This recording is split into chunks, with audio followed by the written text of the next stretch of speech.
Hello my dear friends, my name is Amit Punia and I am your English teacher. दोस्तों, आज का हमारा topic है इन्फिनेटिव। तो इन्फिनेटिव क्या होती है, इसके बारे में चर्चा हम पहले कर चुके हैं और एक बार फिर से देख लेते हैं। इन्फिनेटिव वह वर्ब होती है जो टू शुरू में लगकर यानी कि फॉलो करती है टू को, जैसे कि to eat, to go, to read, to learn. यह वाक्य में किसी नाउन का काम कर सकती है या किसी एडजेक्टिव का काम कर सकती है या फिर किसी वर्ब का काम भी कर सकती है। जैसे कि she has a book to read, उसके पास है एक बुक टू रीड, पढ़ने के लिए। तो यहाँ टू रीड क्या बताया दोस्तों? कारण बताया, adverb of reason. He came to help me. यहाँ टू हेल्प मी क्या दिखाता है? The purpose. Why did he came the to help him, answer में आएगा। तो यहाँ पर ये क्या दिखाता है? पर्पज दिखाता है। वॉट इज द पर्पज कह सकते हैं या वॉट इज द रीजन कह सकते हैं एज एन एडवर्बियल फ्रेज। अगला है दोस्तों टू इन्फिनेटिव फ्रेंड। अगला है दोस्तों टू इन्फिनेटिव। टू इन्फिनेटिव कहने का मतलब, जब वर्ब के अंदर टू लगा देते हैं, यानी कि वर्ब से पहले टू लगा देते हैं, तो वो टू इन्फिनेटिव यानी कि पूर्ण इन्फिनेटिव कहलाती है। जैसे, और दूसरा है दोस्तों इसका उल्टा, बेयर इन्फिनेटिव, जीरो इन्फिनेटिव। जब हम किसी वर्ब की फर्स्ट फॉर्म का उपयोग टेंस के सेंटेंस में या किसी भी सेंटेंस में करते हैं, तो वहां पर वो बेयर इन्फिनेटिव कहलाती है। अब बात करते हैं दोस्तों कि हम इन्फिनेटिव को कहाँ कहाँ यूज ले सकते हैं। Infinitive as a subject. दोस्तों, जैसे कि एक उदाहरण है, एग्जाम्पल है, to learn English is important. यहाँ पर देखो दोस्तों, टू लर्न, सीखना, क्या? इंग्लिश, जो कि एज एन सब्जेक्ट काम कर रहा है, और इज यहाँ पे लिंकिंग वर्ब है, और इम्पोर्टेंट यहाँ पे कॉम्प्लीमेंट है। और दोस्तों, हम इसे इस प्रकार भी समझ सकते हैं, टू लर्न वॉट? इंग्लिश। तो इंग्लिश टू लर्न का ऑब्जेक्ट है। अगला है दोस्तों, it is important to learn English. ऊपर वाले ही सेंटेंस को हम, जो कि हमने डिस्कस किया, to learn English is important, उसे आसान भाषा में समझने के लिए it is important to learn English वाले स्ट्रक्चर को ज़्यादा सामान्य या ज़्यादा यूज में लेते हैं। दोस्तों, कुछ एग्जाम्पल देखते हैं। To help others is a good habit. दूसरों की मदद करना एक अच्छी आदत है। यहाँ पर पूरी की पूरी जो इन्फिनेटिव फ्रेज है, टू हेल्प अदर, ये एज एन सब्जेक्ट काम कर रही है, यानी कि एज एन नाउन काम कर रही है, जो सब्जेक्ट को दिखाती है।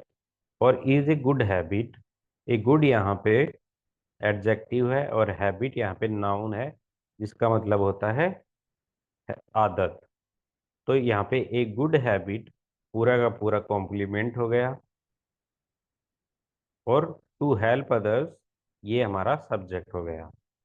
To wake up early is healthy. To wake up early, सुबह जल्दी उठना क्या है? स्वास्थ्य के लिए अच्छा होता है। इज हेल्दी यानी कि स्वास्थ्य के लिए अच्छा होता है क्या? टू वेकअप अर्ली, यानी कि पूरी की पूरी जो ये एड इन्फिनेटिव फ्रेज है, जिसमें अर्ली एक एडवर्बियल भी शामिल है, तो इस पूरी फ्रेज को हम एज ए सब्जेक्ट ट्रीट करेंगे जो एज ए नाउन काम कर रही है। अगला है दोस्तों इन्फिनेटिव एज एन ऑब्जेक्ट। जब कोई infinitive as a object sentence में आती है, तो हम उसे एज एन ऑब्जेक्ट इन्फिनेटिव कहते हैं। जैसे कि want, like, try, decide, plan इत्यादि के बाद टू वर्ब लगाकर उस वर्ब का ऑब्जेक्ट बना देते हैं। जैसे कि I want to learn English. I want, मैं चाहता हूँ क्या? टू लर्न इंग्लिश, इंग्लिश सीखना। तो ये हमारा पूरा का पूरा जो इन्फिनेटिव फ्रेज है, टू लर्न इंग्लिश, ये ऑब्जेक्ट हो जाएगा, जो कि एज ए नाउन काम कर रहा है। आगे देखते हैं दोस्तों, she decided to start a business. उसने नया बिजनेस करने की के लिए निश्चय किया। यहाँ पर टू स्टार्ट ए बिजनेस पूरा का पूरा एक इन्फिनेटिव फ्रेज है जो एज एन ऑब्जेक्ट काम कर रहा है, जो कि डिसाइड के बारे में बता रहा है। तो हम जब वर्ब से क्वेश्चन करते हैं क्या, तो कैसे पूछेंगे हम? She decided what to start a business. तो उत्तर में क्या है? To start a business. तो ये हमारा ऑब्जेक्ट हो गया। इस तरह से हम ऑब्जेक्ट फाइंड कर सकते हैं। To I want to drink water, मैं चाहता हूँ क्या? टू ड्रिंक वाटर, पानी पीना। She likes what to read books. तो दोनों ही टू ड्रिंक वाटर और to read books as a object काम कर रही हैं, और हम इन्हें एक से ज़्यादा वर्ड हैं तो इन्फिनेटिव फ्रेज कहेंगे। अगला है दोस्तों इन्फिनेटिव टू शो पर्पस।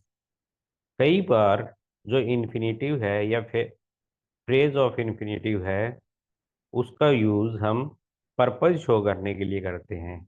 जैसे कि I study hard to pass the exam, मैंने कठिन मेहनत की या कठिन अध्ययन अध्ययन किया एग्ज़ाम को पास करने के लिए। तो यहाँ पर अध्ययन करने का रीज़न क्या है दोस्तों? टू पास द एग्ज़ाम, यानी कि पर्पज़ या रीज़न कहें तो to pass the exam. He went outside to play cricket, वह क्रिकेट खेलने के लिए बाहर गया। वाई ही वेंट आउटसाइड, वह बाहर क्यों गया? टू प्ले क्रिकेट, यानी कि पर्पस दिखाता है कि खेलने के लिए बाहर गया। She studies daily to improve her English, वह अपनी अंग्रेजी सुधारने के लिए रोज पढ़ती है। वाई डज सी स्टडी, वह क्यों पढ़ती है? Daily to improve her English. तो दोस्तों क्यों का आंसर दिया तो एडवर्ब ऑफ रीजन कह सकते हैं या एडवर्ब ऑफ पर्पस कह सकते हैं। इन्फिनेटिव आफ्टर एडजेक्टिव का मतलब होता है किसी एडजेक्टिव के बाद टू वर्ब लगा देना और उसका प्रयोग किसी भावना स्थिति को स्पष्ट करने के लिए किया जाए। मुख्य तौर पर जो सेंटेंस स्ट्रक्चर फॉलो किया जाता है, subject plus be verb plus adjective plus to verb. जैसे कि I am happy to see you, मैं खुश हूँ क्यों? वाई टू सी यू, तुम्हें देखकर। Adverb of reason. अगला है दोस्तों she is ready to start her work. She is ready, वह तैयार है क्यों? टू स्टार्ट हर वर्क, अपना काम करने के लिए। Adverb of reason. तो आगे देखते हैं दोस्तों इन्फिनेटिव आफ्टर क्वेश्चन वर्ड्स। यानी कि कई बार क्या होता है, इन्फिनेटिव वाले क्वेश्चंस में एक WH वर्ड यानी कि क्वेश्चन वर्ड दिया जाता है, जो कि एज एन एडवर्ब काम करता है, और दूसरी जो फ्रेज है इन्फिनेटिव फ्रेज उसके साथ मिलकर एक क्लोज बनाता है जिसे हम नाउन क्लोज कहते हैं। Tell me what to write, मुझे बताओ व्हाट टू राइट। व्हाट यहाँ पे क्या है? एडवर्ब ऑफ पर्पज कह सकते हैं या रीजन कह सकते हैं। टू राइट यहाँ पे क्या है? एक इन्फिनेटिव। तो वोट टू राइट पूरा का पूरा एक नाउन फ्रेज बन जाएगा जिसे हम नाउन क्लोज भी कह सकते हैं। तो दोस्तों ये थे इन्फिनेटिव के कुछ एग्जाम्पल और उनकी डेफिनेशंस। आशा करता हूँ आपको समझ में आए होंगे। आज के लिए इतना काफ़ी है। धन्यवाद।